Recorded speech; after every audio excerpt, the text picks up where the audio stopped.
estímulo y respuesta. De alguna forma tenemos varias categorías, por así decirlo, aunque en algunos casos como que de overlap o se interponen, se sobreponen em, unos estímulos con otros o unas respuestas con otras, o también tenemos el concepto de reforzadores. Todo esto es parte del conductismo, de la teoría asociacionista, conexionista o bien conductista, aunque yo diría, creo que asociacionismo es más correcto porque abarca justamente esta relación de asociaciones y el principio, se puede decir, hermético de las leyes de la 2 a la 7, de causa-efecto y justamente como esta dicotomía. Lo interesante es ver cómo una causa que ocasiona un efecto o un estímulo que ocasiona un reflejo o una respuesta, se vuelve el marco, eh, temporalmente hablando, de una especie, se puede decir, de nuevo estímulo, es decir, el recuerdo de que, por ejemplo, cuando presiono este botón, me da un dulce, ¿no? Esa idea es ahora un reforzador, se vuelve un estímulo, es decir, ya sé que si hago esto me da un dulce, entonces por lo tanto ahora repito esa conducta y de alguna forma eso se vuelve como una forma justamente de repetir esa conducta. Em, Aquí, bueno, me gustaría compartir un poco los tipos de estímulos y los tipos de reforzadores, luego diferenciar entre un reforzador y una respuesta, luego mencionar los tipos de respuestas y entrar con otros temas. Bueno, no, sino antes de también hablar del reforzador intermitente, que es muy curioso. Entonces, tenemos en primer lugar un estímulo elicitador o un estímulo respondiente, que es el que provoca una respuesta automática, fisiológica o emocional. No depende de consecuencias ni requiere un aprendizaje operante, que es básicamente, operante y aprendizaje es básicamente lo mismo. Ejemplos son cuando leemos comida y salivamos o cuando hay un ruido fuerte y el ser humano se sobresalta. A diferencia del estímulo discriminativo SD, que es antes y en este caso nos dice si se omite cierta conducta, habrá consecuencias. No provoca la conducta, pero indica la posibilidad de refuerzo o castigo que se diferencia del estímulo reforzador, porque el estímulo reforzador justamente es después. Aumenta la posibilidad futura de una conducta y ocurre después de la conducta, ya que depende del aprendizaje operante. Este sí depende del aprendizaje operante. Em, por ejemplo, un estímulo discriminativo que es antes, se puede decir, es como ver un semáforo verde que nos dice que podemos cruzar la calle, o en San Valentín, cuando es San Valentín y justamente compramos regalos, o cuando un maestro le dice a los estudiantes que se pueden ir y se van. Ese es un estímulo discriminativo. Y un estímulo reforzador, por ejemplo, sería elogiar a alguien después de participar o dar dinero después de trabajar. Entonces, el estímulo reforzador justamente tiene la intención de reforzar esa conducta. El estímulo aversivo reduce, en este caso, o amenaza con reducir cierta conducta, ya que genera evitación o escape y puede actuar como castigo o motivador negativo. Por ejemplo, un regaño, dolor, una multa, la vergüenza social. Tenemos también el estímulo neutro. El estímulo neutro no produce respuesta relevante hasta que se aprende algo. Entonces, aquí yo pregunto, ¿se podría asociar con un estímulo condicionado? Sí, por ejemplo, la campana antes del condicionamiento, o esto me pareció muy interesante, la fecha del calendario antes de adquirir cierto significado, como en el día que nos conocimos, el día que empezamos a salir o el día que nos casamos, etcétera. El estímulo neutro es algo que pues simplemente está ahí como un potencial y posteriormente se condiciona. El estímulo condicionado se adquiere por su función por aprendizaje, como la campana que ahora genera salivación, o el logotipo que ahora genera deseo, o la fecha que ahora genera presión social.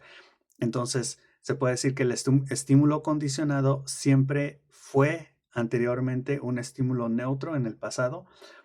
Ahora, las respuestas correspondientes o la respuesta respondiente sería automática y refleja, es decir, del reflejo.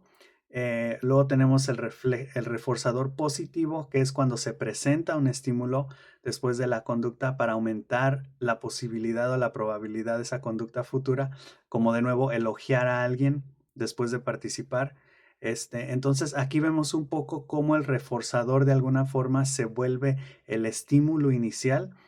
El reforzador negativo es cuando se retira o se evita un estímulo aversivo, es decir, algo que no quieres y la conducta aumenta. Por ejemplo, entregar la tarea ocasiona que los padres o los maestros dejen de molestar, pagar una multa evita recargos o estudiar reduce la ansiedad, ¿no? El reforzador primario es incondicionado y es parecido a la respuesta respondiente, pero con una diferencia. El reforzador primario depende del estímulo y es operante, mientras que la respuesta respondiente es fisiológica y es parte del condicionamiento clásico. Entonces, el reforzador primario, se puede decir, es biológicamente reforzante y algunos ejemplos son como la comida, el agua, el sexo, el calor y el alivio del dolor, por ejemplo. Tenemos luego, después de los reforzadores primarios, los reforzadores secundarios, que son los condicionados y adquieren valor por asociación con otros reforzadores, como el dinero, las calificaciones, los likes, las sonrisas y el prestigio. Tenemos luego, por ejemplo, reforzador social, reforzador material. En el reforzador material, bueno, tenemos reforzador de actividad, reforzador intrínseco, motivado por la motivación intrínseca, reforzador extrínseco, y creo que hasta ahí serían esos. Bueno, el reforzador intermitente, ahorita regresamos a ese porque ese es el más interesante. Y las respuestas aquí es un poco diferente la respuesta porque la respuesta es previamente al reforzador. Entonces tenemos, por así decirlo, un estímulo, tenemos la respuesta y luego tenemos el reforzador, ¿no? Que el reforzador es para que se siga esa conducta, por ejemplo, el chocolate. Podemos decir, vemos un chocolate en una tienda, ese es un estímulo, compramos y nos comemos el chocolate, esa es la respuesta. Y el hecho de que el sabor del chocolate sea dulce y rico es un reforzador para que justamente continúe esa conducta en el futuro. Entonces podemos preguntarnos, ¿esto lo hace el organismo? Es una respuesta. ¿Esto ocurre después y aumenta la conducta? Es un reforzador. Y si esto señala cuándo una respuesta será reforzada, es un estímulo discriminativo, que es lo que mencionamos acá arriba. El estímulo discriminativo es antes y nos dice si se va a emitir si se emite cierta conducta, habrá consecuencias. Entonces es como el hipotético, por así decirlo. Es ese D. Entonces, entrando en las respuestas respondientes, tenemos la respuesta respondiente clásica o refleja, que es automática, elicitada por estímulos y no depende de las consecuencias. La respuesta incondicionada, la cual es refleja e innata, y algunos ejemplos son como la salivación ante la comida, el sobresalto ante un ruido fuerte, la contracción pupilar ante luz intensa o aceleración cardíaca ante una amenaza. Es decir, las respuestas incondicionadas no las tenemos que aprender, simplemente ahí están, son reflejos, por así decirlo, como lo mencionaba Pavlov. También está la respuesta condicionada RC, la cual antes era reflejo, pero ahora es aprendida como salivar al oler comida, ansiedad antes de un examen, miedo al escuchar una sirena, por ejemplo, o náusea al oler alcohol tras una mala experiencia. La respuesta operante no es provocada por estímulos, sino que son emitidas y modificadas por consecuencias. Por ejemplo, tenemos el operante simple, la cual es la conducta observable como estudiar, hablar, comer, gastar dinero y presionar un botón. Y de ahí tenemos otras como operantes, operante verbal, operante encubierta, que en este caso los encubiertos son los que no se observan conductualmente directamente, pero sí es funcionalmente operante, que es como pensar, imaginar, planear, recordar y las autoinstrucciones que uno mismo se da. como por ejemplo decir, tengo que apurarme o tengo que anotar esto. Tenemos las respuestas fisiológicas, las emocionales, las motoras, las respuestas cognitivas, diferencias dicotómicas un poco entre las consumatorias y preparatorias, las de aproximación y las de evitación, y las de respuesta controlada contra las automáticas. Entonces, en este sentido, ahora sí tenemos el reforzador intermitente, que se puede decir es reforzador intermitente cuando una conducta no se refuerza siempre, sino solo algunas veces. No todas las respuestas reciben consecuencia reforzante. Genera conductas más resistentes a la extinción porque el cerebro dice que no sabe cuándo, pero a veces sí funciona. Es decir, la extinción es cuando se deja de hacer cierta conducta porque ya no funciona. Por ejemplo, lo contrario a un reforzador intermitente sería un reforzador continuo que es estable, y el intermitente es a veces sí, a veces no. Tenemos aquí variación, tenemos la de razón fija, que es FR, es un refuerzo después de X número de respuestas. Por ejemplo, cuando dicen si compras 10 cafés vas a tener uno gratis, o cada 5 tareas es un punto extra. Pero también tenemos la de razón variable, que es la más fuerte. Tras número impredecible de respuestas se da el premio. Por ejemplo, pueden ser como las máquinas tragamonedas, los likes en redes sociales, las ventas por comisión. Entonces, estas suelen ser más adictivas, por así decirlo. Luego tenemos otras de intervalo fijo y de intervalo variable. Estas tienen más que ver con la cuestión temporal de saber. El intervalo fijo es sabes cuándo va a suceder, y el intervalo variable obviamente no sabes cuándo va a suceder. Entonces, los reforzadores intermitentes se puede decir de alguna forma, bueno, se puede hacer la pregunta si están conectadas o conectados con las adicciones. Yo diría no, porque las adicciones te dan sí cierto golpe dopaminérgico, por así decirlo. Es decir, te hacen sentir bien, pero no te... Voy a buscar dopaminérgico, si es correcto decirlo así, creo que sí.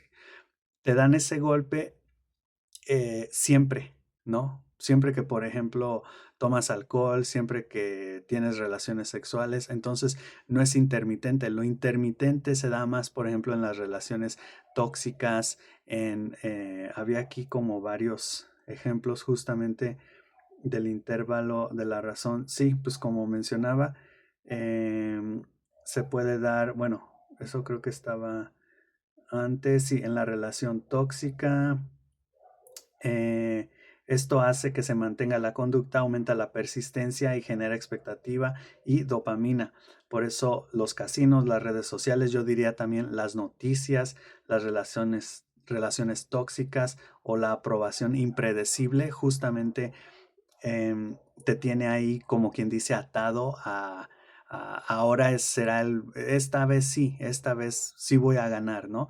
Que yo diría también de alguna forma, esa es la dinámica de cualquier juego, porque en cualquier juego pierdes, aunque también ganas. Entonces está la probabilidad de que ganes, y puedes decir, pues si practico, por ejemplo, en la película The Color of Money, que ahorita estaba viendo, justamente esa es la dinámica, apuestan por jugar billar, aunque esta persona es muy buena y se supone que debe de no siempre ganar, justamente para no, como dicen en la película, volverse too hot o demasiado caliente, es decir, que las personas sepan que es bueno, porque entonces no van a querer jugar con él y no van a poder como pues perder su dinero, porque este personaje lo que quiere, bueno, son tres personajes, lo que quieren es justamente ganar dinero. Entonces está esa dinámica ahí, pero a fin de cuentas, pues es como todo, o sea, cualquier juego, el juego es muy interesante, los juegos de azar, porque estrictamente hablando no se juegan para ganar. Y es interesante porque se extrapola o se generaliza o se transfiere este conocimiento también, por ejemplo, a la vida, que tú dices, debes de ganar en la vida, debes de ganar tu puesto, ganar más dinero y así, pero entonces eso significa también que puedes perder, ¿no? Y entonces el juego en sí se puede decir no se juega, que es algo como la teoría del juego. El juego no se juega en sí porque vayas a ganar o porque quieres ganar, sino que, o sea, yo pienso en estas personas, por ejemplo, que van al casino, que apuestan, y yo digo, pues han de ser personas que obviamente tienen dinero y pueden sí ganar y sí perder, pero el objetivo, por ejemplo, no es que se vuelvan ricos de las apuestas o así, ¿no? Como está la película también Focus, creo, con Will Smith, y creo que ahí también le mete dinero como a las apuestas y al final sí termina como ganando una cantidad grande, pero luego las personas se enojan porque se dieron cuenta que fueron estafadas. Entonces es interesante porque tú dices, yo me meto a un juego para ganar, pero en cuanto ganas, siempre porque eres bueno, ya nadie quiere jugar contigo. O sea, como que sí, la dinámica del juego hasta cierto punto es justamente intermitente por obligación. Tienes que perder a veces, ganar a veces, o incluso dejar ganar a las otras personas si eres muy bueno. ¿Por qué? Porque si no, no van a querer jugar contigo. Es como estoy jugando también un juego en línea que se llama Rocket League. O luego cuando jugaba Call of Duty en línea también, y a veces me sentía que no podía ganar, que pues no soy muy bueno y justamente, o sea, no me daban ya ganas de jugar, o sea, digo, ¿por qué voy a jugar un juego en el que nunca gano? ¿No? O la probabilidad, por ejemplo, del blackjack, justamente del juego 21 con las barajas, con las cartas, con el mazo, yo decía, pues a ver si puedo ganar, pero en cuanto me di cuenta que el verdadero blackjack que se juega en el casino, es un juego que está justamente diseñado para que la casa casi nunca pierda. Por ejemplo, en cuanto saca 21 la casa, automáticamente gana. O sea, independientemente de la mano de los otros jugadores. Entonces yo digo, eso es un poco como, o sea, ¿y por qué eso no sucede con uno? Bueno, creo que sí, pero hay como ciertas situaciones que lo hacen que la casa gane más, que la probabilidad para la casa sea más. Entonces, justamente yo creo que la dinámica, de nuevo, de un juego es el proceso, es disfrutar de, no sé, si puedes, las relaciones interpersonales, las amistades que vas generando con las otras personas cuando estás jugando con esas personas, aunque parece no estar ahí, aunque la persona puede decir o las personas pueden decir, no, yo quiero ganar o yo lo hago por el sentido de competencia o así, o incluso, bueno, también se puede decir, no lo haces tanto por socializar, sino por competir, por la expectativa, justamente por el golpe dopaminérgico que justamente recibes de expectativa, de incertidumbre, de juego, ¿no? Entonces, se puede decir que el reforzador intermitente sí está ligado a ciertas adicciones, por ejemplo, como pueden ser el juego, porque otras adicciones, si estamos hablando, por ejemplo, me acuerdo de la boca y de la mano,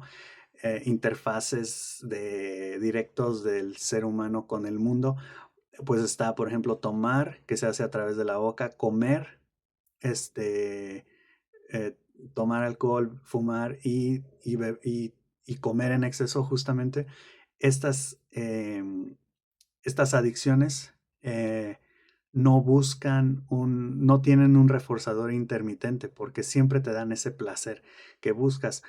Por ejemplo, la de los videojuegos que se hace con las manos, que es adicción a los videojuegos, adicción a las compras. La de las compras, pues no, yo creo que ese también es un reforzador continuo, o tiene un reforzador continuo. La de jugar videojuegos tiene un reforzador intermitente como las apuestas también. Y había una más de la mano que es la agresividad o pelear. Fíjense, la de pelear, la que tiene que ver con las manos, tiene la mayor cantidad de reforzadores intermitentes. Tiene el videojuego, los juegos de apuestas y las peleas. Las peleas o la agresión, pues obviamente también a veces ganas una pelea, a veces pierdes una pelea si te gusta pelear con los puños o como sea, o sea, es una forma de guerrear también y ahí hay probabilidad igual de perder o de ganar, ¿no? Pienso en Estados Unidos como menciona que tiene el mejor ejército del mundo y así, y me pongo a pensar en la lógica de ellos, ¿no? O sea, si ellos dicen, pues jugamos el juego, pero siempre dominamos, entonces nadie va a querer jugar con nosotros y más vale que nadie quiera jugar con nosotros en el terreno de la guerra, ¿no? Porque pues van a perder. Entonces, se puede decir que a veces es bueno monopolizar cierto ámbito de juego, como lo es la guerra o como es el caso con Estados Unidos y la guerra.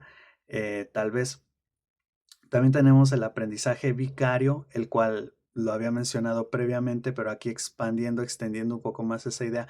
El aprendizaje vicario se diferencia del aprendizaje por modelado y del aprendizaje por observación, en cuanto al aprendizaje vicario es de Bandura y tiene que ver justamente con esta noción de castigo-recompensa, de hago algo porque veo que otra persona recibe un premio o evita un castigo, ¿no? O no lo hago porque veo que una persona se le quitó algo, algún premio, o se le aumentó o se le dio algún castigo, ¿no? Entonces, podemos decir que ahí entran estas nociones de recompensa, castigo.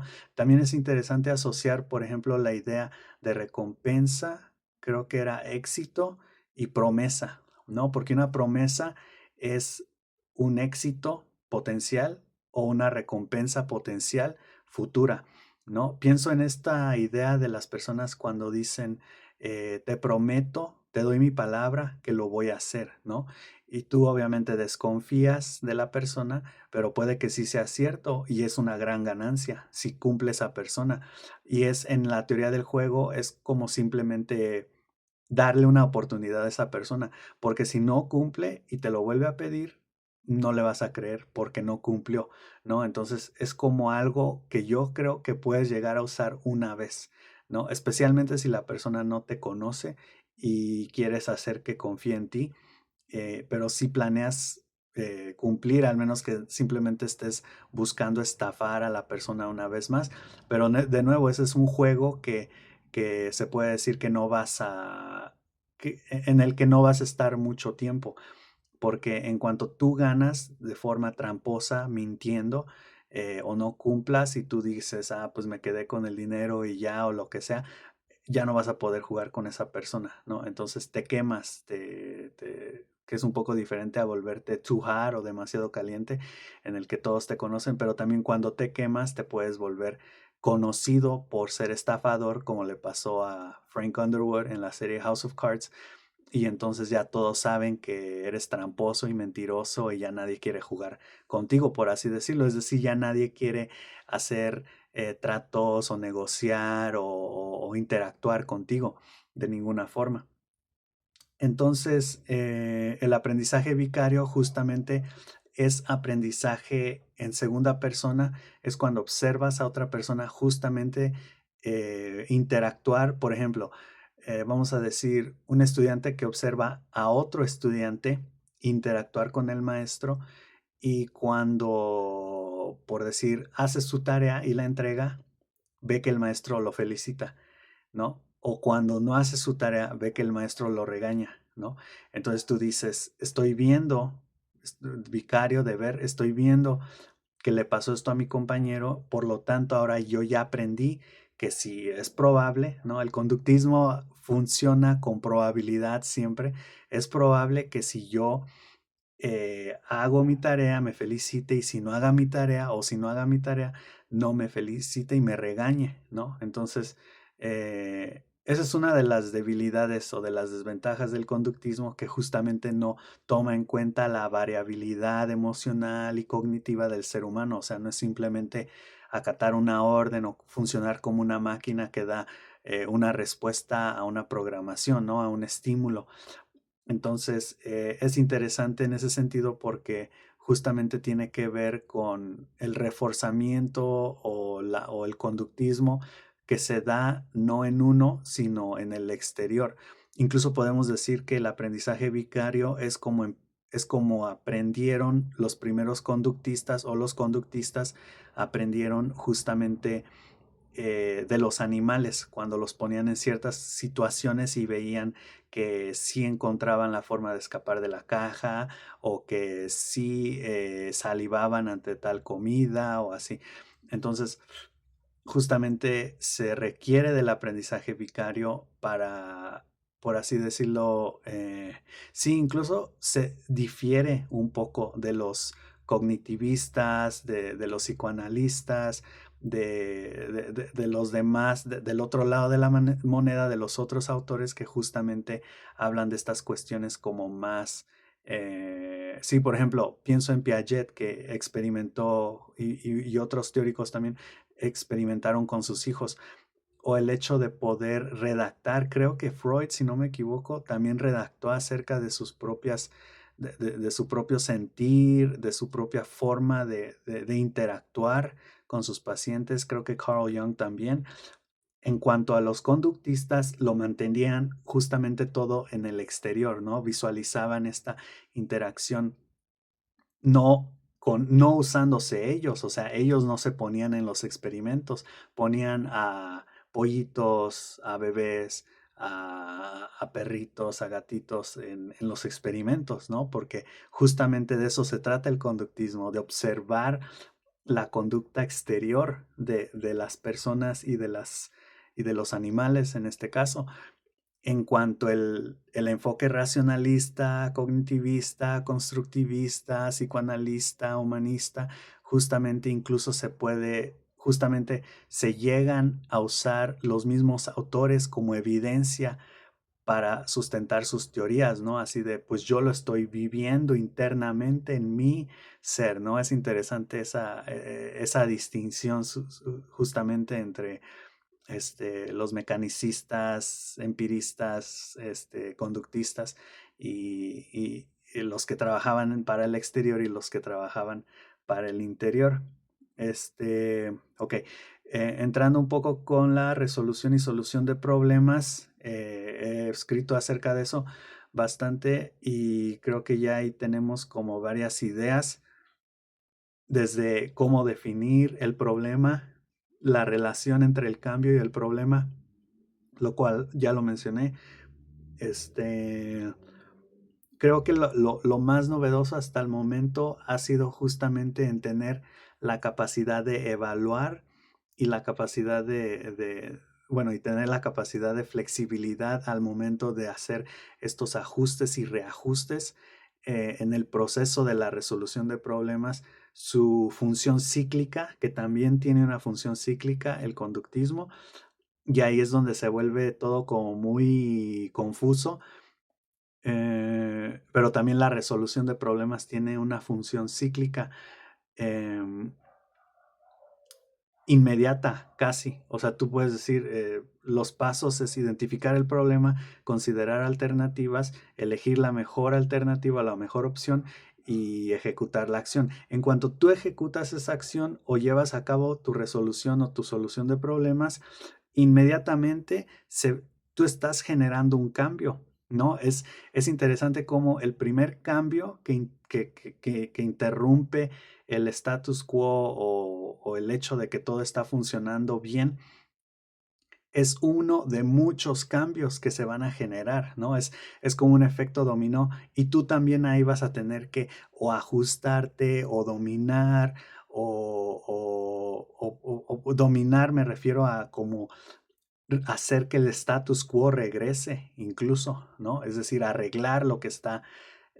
porque normalmente cuando se genera un cambio es porque hay una necesidad. Entonces, si tú dices, no me gusta este cambio, quiero que las cosas regresen a como eran antes, pues entonces tú vas a tener que llenar ese hueco o esa necesidad que se puede hacer.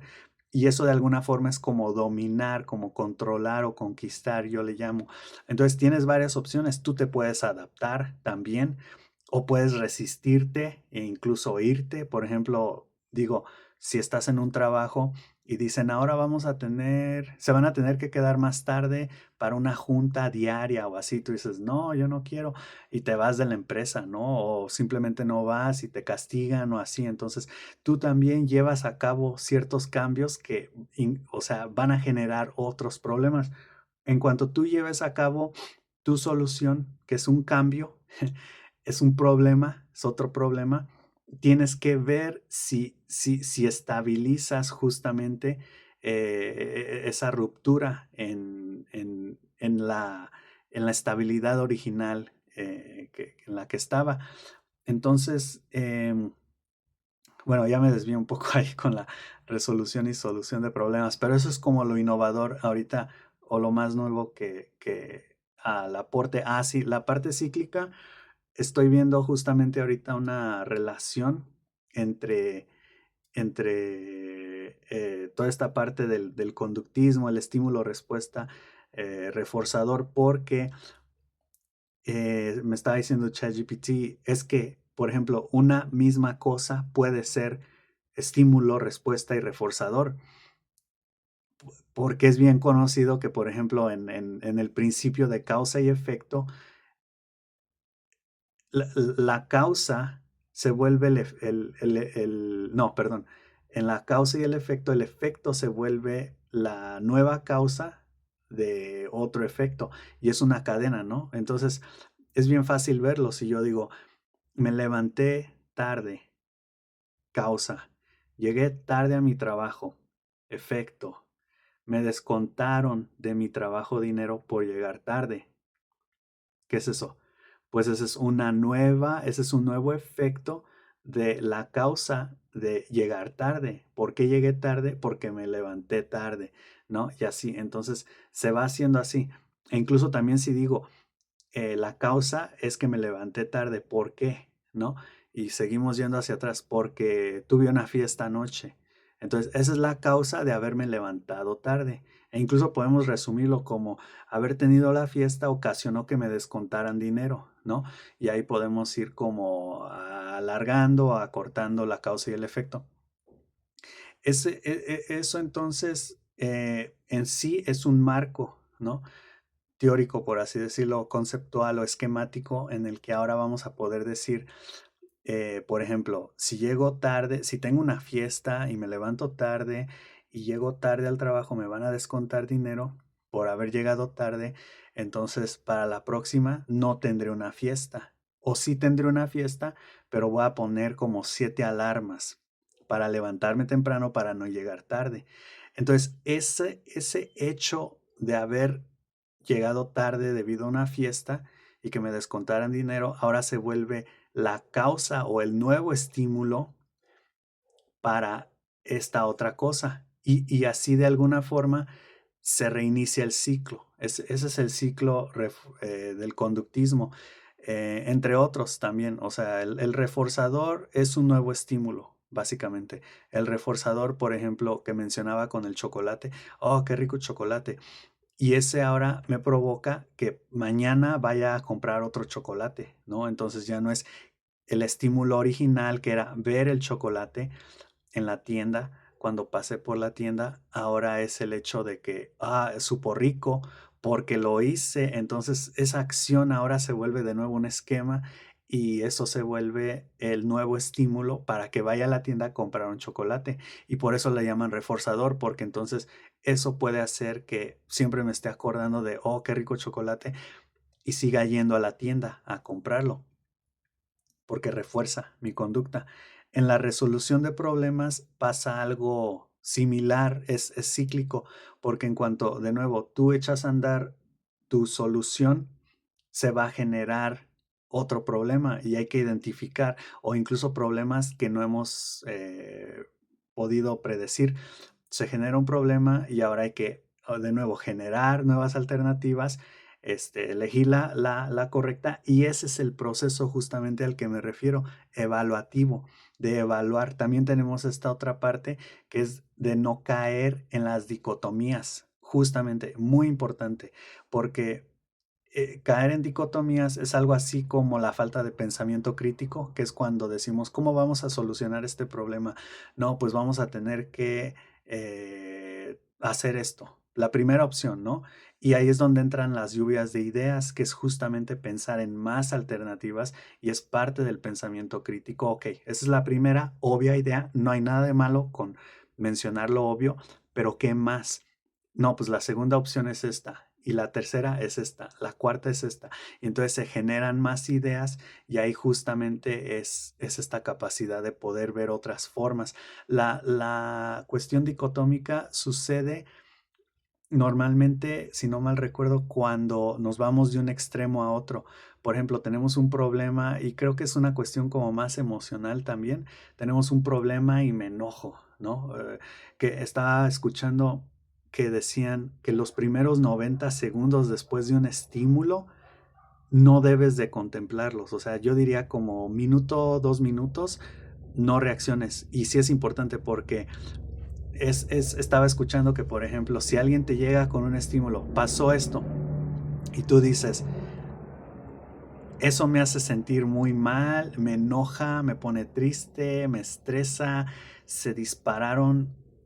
Me acaba de pasar esta semana, leí el estímulo, un mensaje de algo que pasó y me puse mal. O sea, en ese momento estaba casi como sin poder respirar, estaba así como, ¿qué onda, no? O sea, me puse mal, pero luego dije, a ver, esto ahorita lo voy a mitigar y ya lo pensé, lo acomodé en mi mente y lo organicé y dije, ok, ok, está así, tal vez me equivoqué, tal vez esta persona se está pasando, pero a ver, todo bien y ya, y me tranquilicé. Y sí, se puede decir que después de unos minutos, porque mencionaba el video que es como un disparador químico, se te disparan ciertos neurotransmisores y tú no tienes control de eso. O sea, simplemente deja que pase y ya que pase la emoción, entonces sí puedes justamente razonar y ver, porque si tú respondes en ese momento, estando en ese nivel como de alta emocionalidad, por así decirlo, o muy afectivo, pues puedes tener respuestas que no te favorecen a largo plazo. Entonces, tenemos justamente que pensar y en la resolución o solución de problemas es justamente importante que la persona no actúe precipitadamente o impulsivamente. Creo que por ahí iba eso del resolución de problemas, pero no estoy muy convencido, porque digo, creo que tenía que ver con otra cosa. Déjenme igual buscarlo. A ver, creo que era impulso. Sí, ya me salió una. Sí, a ver, aquí me dice, de alguna forma el proceso de resolución de problemas es cíclico e interminable porque los resultados, efectos y consecuencias de las acciones se deben de reevaluar, se deben de identificar nuevas problemáticas y se deben de hacer ajustes, ya sean internos o externos, conductuales, emocionales o cognitivos. Otra cosa esencial es tener la flexibilidad casi antidicotómica para cambiar de parecer y evitar viajar entre extremos motivados por los impulsos como del todo bien a todo mal. Para esto es importante no solo no viajar entre extremos de manera impulsiva, sino también permitir y aceptar la ambivalencia y hasta la contradicción, ¿no? Que se puede llevar o se puede llegar a cabo, se puede dar en muchos casos. Para esto tenía otra idea, pero bueno, en general es como personas justamente que se dejan llevar por, oh, todo bien, oh, todo mal, y es así como de, a ver, aquí no vas a ser ni tú ni yo. Hay obviamente dos partes en una problemática y hay que ver cómo encontramos como la mejor opción, ¿no? Como un tipo de negociación. También estaba viendo la idea, bueno, aquí en la resolución de problemas hay muchas cuestiones que se pueden analizar. Eh, una de ellas recientemente que estaba viendo es la de transferencia. La transferencia se da justamente como ahorita lo hice, de un lado a otro. Es un mismo concepto aplicado a diferentes ámbitos, a diferentes áreas. Lo acabo de hacer ahorita con el conductismo y con la resolución de problemas. Ambos son cíclicos. Entonces, esta noción de el conductismo es cíclico y la resolución de problemas también es cíclica, es justamente extrapolar, generalizar o transferir un conocimiento, que el conocimiento es cíclico, de aquí, del conductismo, a acá, a la resolución de problemas. La transferencia es interesante porque, bueno, estaba viendo con Thorndike, que es el teórico del asociacionismo, ley del efecto, ley del ejercicio, creo que el conexionismo, si no mal recuerdo, y él mencionaba que básicamente esto se lleva a cabo, por ejemplo, con las matemáticas, cuando, por ejemplo, decimos aprendí a hacer matemáticas, ¿no? Sumas, restas, multiplicaciones, divisiones, aritmética, lo que sea. Y luego ahora me veo en la vida con tener que hacer presupuestos o llevar las cuentas de mis gastos y del dinero que gano, etcétera.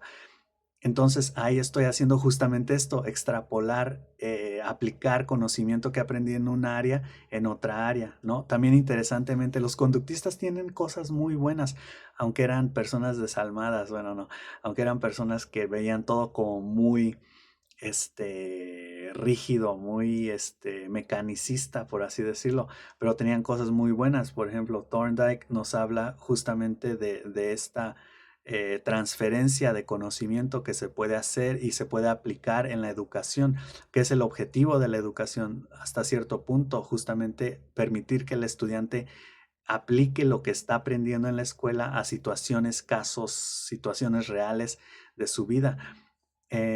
Otro ejemplo eran los tests o las pruebas de coeficiente intelectual.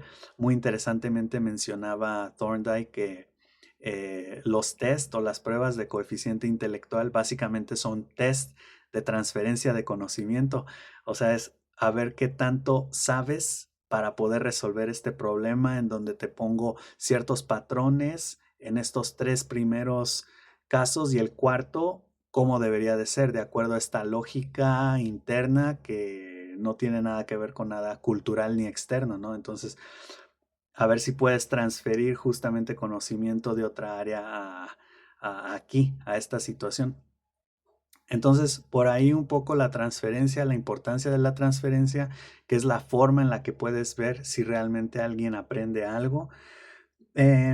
Accidentalmente, esta noción fue algo que simplemente dije en una clase cuando estábamos hablando de programas de capacitación técnicos y programas de capacitación humanistas. Los programas de capacitación técnicos enfocados en la tarea o en la eficiencia, se puede decir, pues son programas muy estandarizados, uniformes, muy rígidos, y los programas de capacitación humanistas son más empáticos, son más flexibles, consideran a la persona ya que están centradas en la persona a diferencia de la tarea.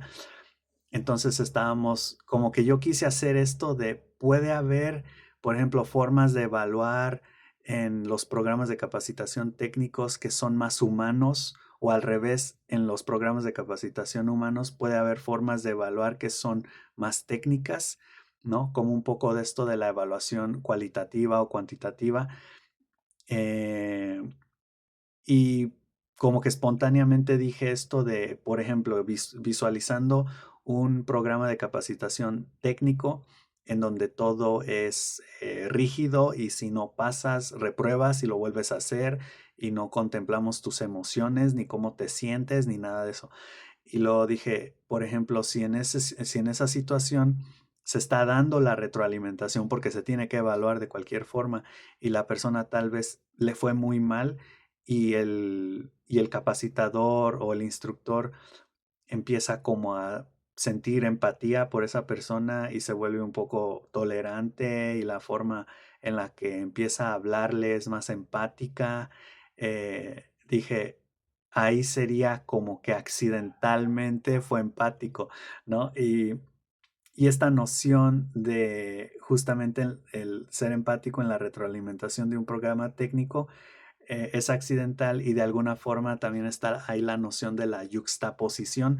La yuxtaposición es cuando se ponen dos cosas aparentemente contrarias una al lado de la otra para hacer el contraste, ¿no? Como una cara triste y una feliz. Creo que esa es la yuxtaposición, sería como la imagen esta del drama o del teatro, que es una cara riéndose y una cara, llorando, creo que representa el drama, o sea, hace que las personas o se rían o lloren, ¿no?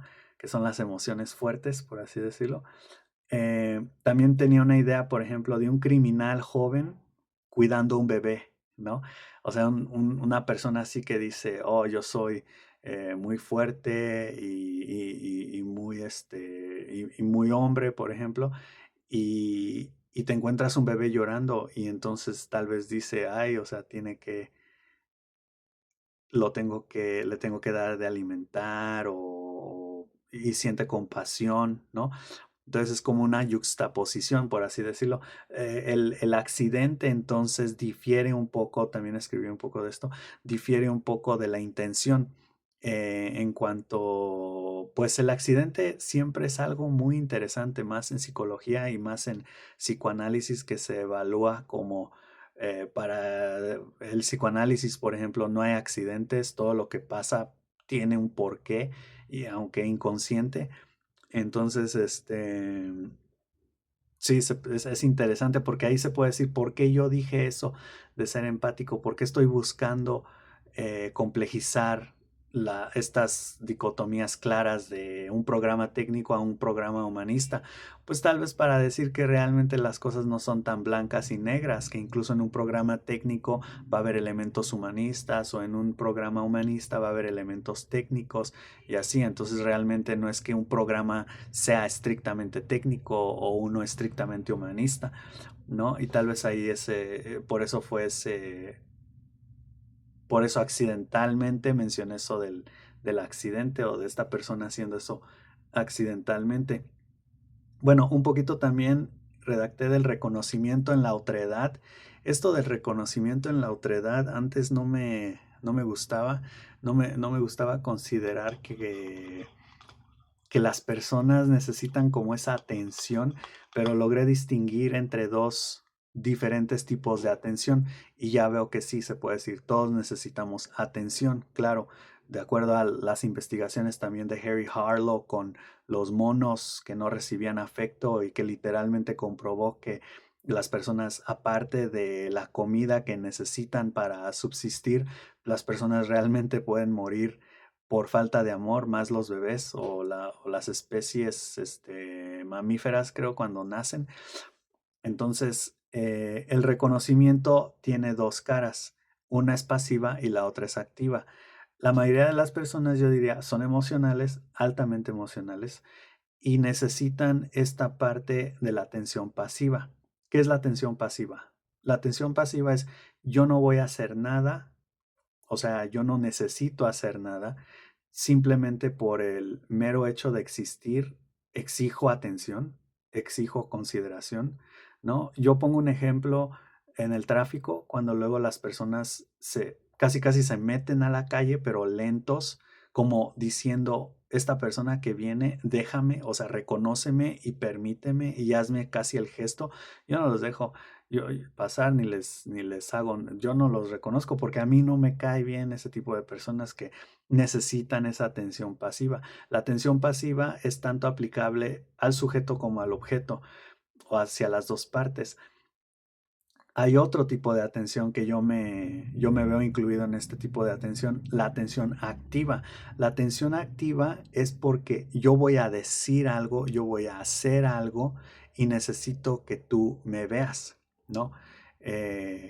Y no solamente que me veas, sino que también participes conmigo. De nuevo, la palabra activa aquí se refiere a que los dos necesitan ser activos, tanto el sujeto como el objeto. En la atención pasiva no. En la atención pasiva el sujeto es pasivo, no va a hacer nada, simplemente por el mero hecho de existir, reconóceme y no espera que la otra persona, o sea, el objeto, haga algo tampoco. Simplemente permíteme pasar, salúdame, X, ¿no? Así, buenos días, lo que sea. Pero la atención activa requiere que los dos sean activos. O sea, yo aparte de decirte y hablarte y hacer algo, necesito que tú también me respondas. Necesito esa retroalimentación. A través de esa retroalimentación es como voy a recibir la aprobación, el reconocimiento, la atención, ¿no? De la otredad. Entonces, por ahí un poco eso. Em, Pregunta también si el verdadero rapport, el verdadero, se puede establecer desde el inicio. Ah, mi café. El rapport es como conectar con la persona a nivel emocional o afectivo. Es hacer que la persona se sienta cómoda, familiar contigo, que agarre confianza, todas estas cosas, ¿no? que yo digo naturalmente pasan con el tiempo. Cuando tú interactúas con alguien por cierto tiempo, naturalmente, porque ves a esa persona en diferentes situaciones, viceversa, como que se forma la confianza y se forma cierto lazo, cierta conexión, cierta familiaridad, em, y se establece el rapport, ¿no? El rapport es justamente permitir que como que todo lo emocional esté bien, por ejemplo, en un salón de clases, para que justamente haya esa transmisión de conocimientos, para que haya práctica por parte del estudiante, para que pueda hacer preguntas y se sienta seguro haciendo preguntas, para que participe, para que el maestro pueda hacer observaciones y retroalimentar, etcétera. O sea, el rapport funciona justamente para eso. Pero mi argumento aquí es que es difícil hacerlo al inicio, por default. Entonces tú me puedes decir, pero hay personas expertas que luego con llegar te hacen reír, te hacen sentir bien y las personas automáticamente se sienten en confianza. Y yo diría, pero ¿es verdadero? ¿Es real? ¿No? Tú puedes decir, sí, o sea, esa persona la conocí y me hizo sentir bien y le estaba hablando de mi vida, de mis cosas, etcétera. Y yo diría, entonces, ¿cómo lo hacen? ¿No? O sea, si vas a establecer un rapport inicial verdadero, ¿cómo vas a hacer que esas personas se sientan bien? Porque para mí, naturalmente, el inicio siempre es medio, especialmente hoy en día, para mí es, o sea, nerviosismo, se me rompe la voz, no sé qué decir, se me olvidan las cosas, entro en ansiedad, etcétera. Y ya con el tiempo voy agarrando, porque yo también, o sea, yo tengo también que agarrar confianza, o sea, yo, es que no sé, yo siento ahí, tú puedes decir, pero o sea, hay personas que llegan y así luego saben encantar, o sea, no solamente saben no ponerse nerviosos y estar controlados, sino que aparte saben encantar a las personas, ¿no? Que era esta parte que hablaba hace tiempo de ser encantador y era Charming, que es el príncipe Charming, encantador y carismático, ¿no? Eh, pero yo digo, yo también necesito yo creo que incluso las personas que, por eso dicen muchos psicópatas, ¿no? O sociópatas son encantadores, porque realmente para que a ti no te afecte las primeras interacciones como instructor o como ponente o exponente o maestro, o alguien que va a hablar en frente del público esas primeras veces para que no te afecte el público, siento que casi te tiene que valer el público, te tiene que dar igual, o sea, no te importa.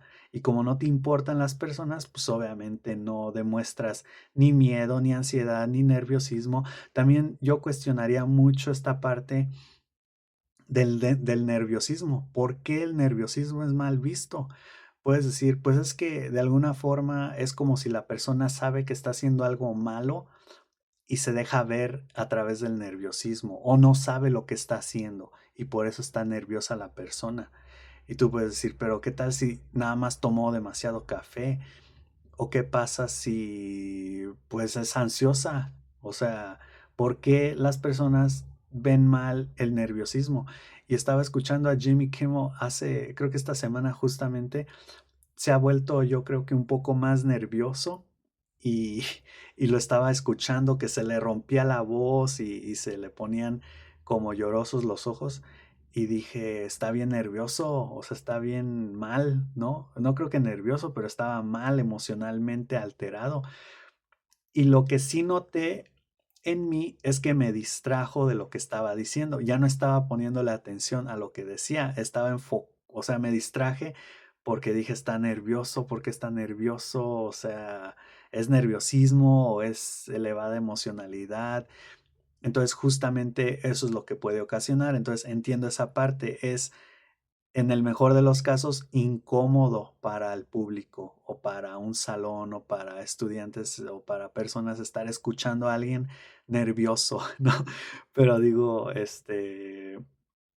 pero yo me opongo o critico más la forma crítica en la que las personas actúan. Me refiero a que, por ejemplo, si yo estoy hablando y me pongo nervioso, se me rompe la voz y los estudiantes están escribiendo, de repente voltean a verme porque dicen, o sea, ¿qué le está pasando? No, o sea, eso sí les llama la atención, pero no lo que les estoy diciendo, no sé, o tal vez me están escuchando, pero eso es como algo que hace que las personas volteen a ver para ver qué está pasando. No sé, lo siento como algo más de morbo. Pero el rapport al inicio yo siento que sí se puede establecer con una persona que no solamente es segura de sí, sino que también puede ser encantadora. No sé si la única opción para lograr ese objetivo es que te valga las personas, eh, porque Jordan Peterson hablaba de mirar a una persona porque digo, pues automáticamente la otra variación de eso o alternativa sería enfocarte en una persona, ¿no? Como tal vez decir, si voy a hablar acerca del conductismo, decir, a ver, ¿tú cómo te llamas? No, pues yo soy Mario. A ver, Mario, ¿cuándo fue la última vez que comiste? No, pues hoy. ¿Por qué comiste?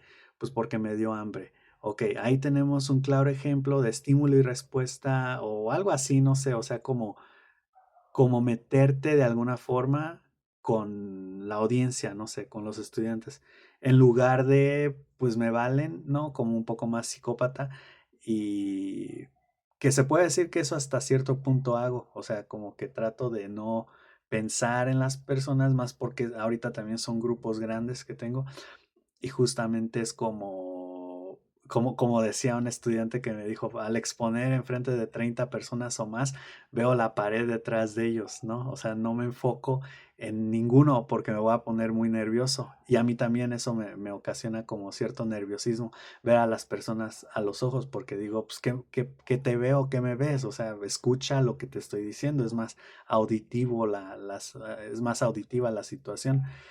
Em, bueno, y ahorita fui a un café filosófico, justamente estaba abordando o abordamos el tema de la monogamía, poligamía, no monogamía, ahí hay como confusión con esos conceptos. Yo iba a entrar con esto y tal vez bueno, ahorita es el final de este episodio, pero para el siguiente tal vez, no sé, tengo ahí varios apuntes, los podría formalizar y hacer algo con eso, con las diferentes cosas en honor al 14 de febrero o San Valentín, tal vez lo lleve a cabo. Pero Nietzsche, justamente, él estaba hablando de la poesía y del arte, no, de la poesía y la música, algo así. En Humano Demasiado Humano estoy en la parte en donde está hablando como del arte, de la música, de la poesía, de todas estas cuestiones. Y dice algo así, yo estoy parafraseando, pero dice, para salir del naturalismo hay que limitarse, incluso arbitrariamente. Entonces, yo entiendo que el 14 de febrero, el San Valentín, por ejemplo, la fecha del amor y la amistad, de alguna forma cae en etapa de acuario y digo, ¿cuál es la relación con eso, no? Y yo investigué que era más o menos algo así que dice que el amor, la monogamía es un acto de rebelión, perdón, en contra de la poligamía. El ser humano, y eso es algo que voy a defender si hago este escrito y este video, justamente va a ser que el ser humano en primer lugar es polígamo. Y tiene sentido para la evolución de la especie, que también lo cuestionó mucho. No, la evolución no, perdón, para la supervivencia de la especie, para la continuidad de la especie humana. Cuestiono eso porque no creo que ese sea un objetivo, por lo menos consciente, en ningún momento de la vida humana o de la existencia del ser humano. Em, pero lo que sí sé es que en primera instancia el ser humano era polígamo, es decir, no tenía esta conciencia de monogamía por varias cosas. Entonces, partiendo desde ahí, teóricamente o hipotéticamente, podemos decir que la monogamia se vuelve una forma, como mencionaron en el café, más avanzada de relacionarse con otra persona.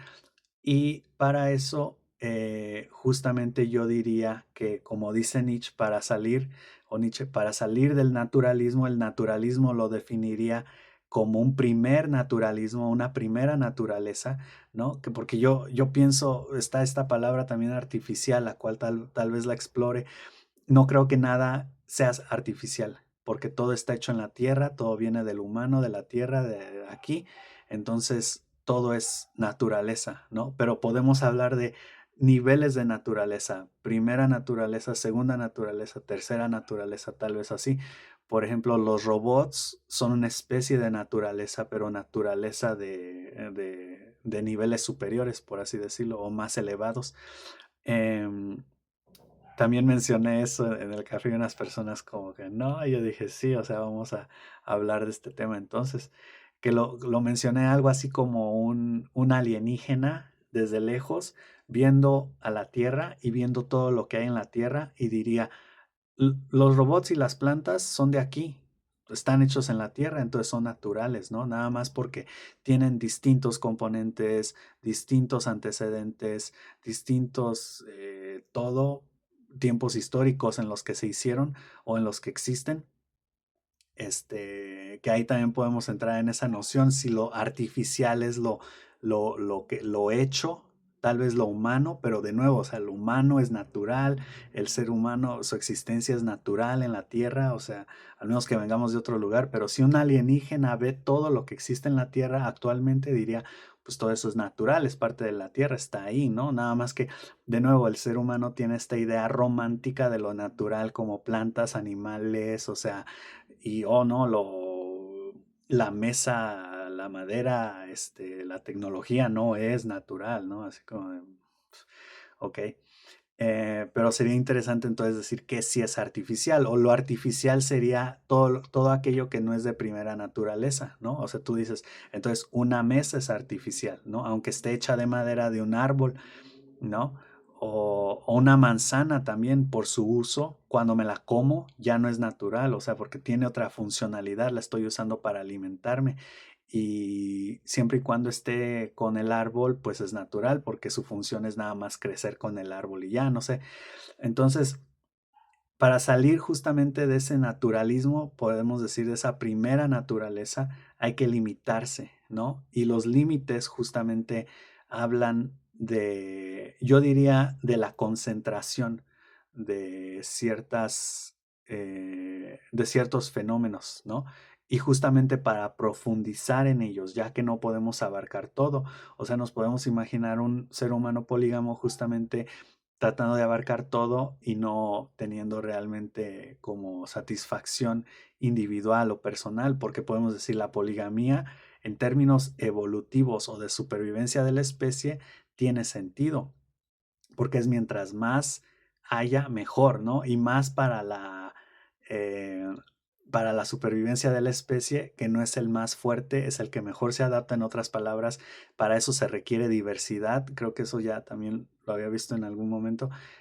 La diversidad es la mejor arma en contra de la extinción, ¿no? Porque si tal enfermedad acaba con tal especie humana o tal categoría de la especie humana, pues hay otras que van a sobrevivir y así. Entonces la diversidad es la mejor arma para combatir la extinción. Y la diversidad se logra justamente con la poligamía, por ejemplo, no la monogamía. Entiendo la lógica de la monogamia moderna, que es justamente tener como esta noción de estabilidad para criar, pero estamos hablando más en términos modernos, capitalistas, en donde pues el día de mañana el niño debe de adquirir un trabajo, tener estabilidad emocional, mental, etcétera. Entonces, hay que limitarse justamente y la cuestión arbitrariamente es que en cuestiones tal vez desconocidas, o sea, te limitas en ciertas áreas y ni siquiera sabes qué resultado vas a tener. Entonces, eso también creo que es como algo interesante. De nuevo, Nietzsche estaba hablando de la poesía y de la música, del arte, pero yo lo aplicaría en este sentido también al matrimonio. Entonces, sí.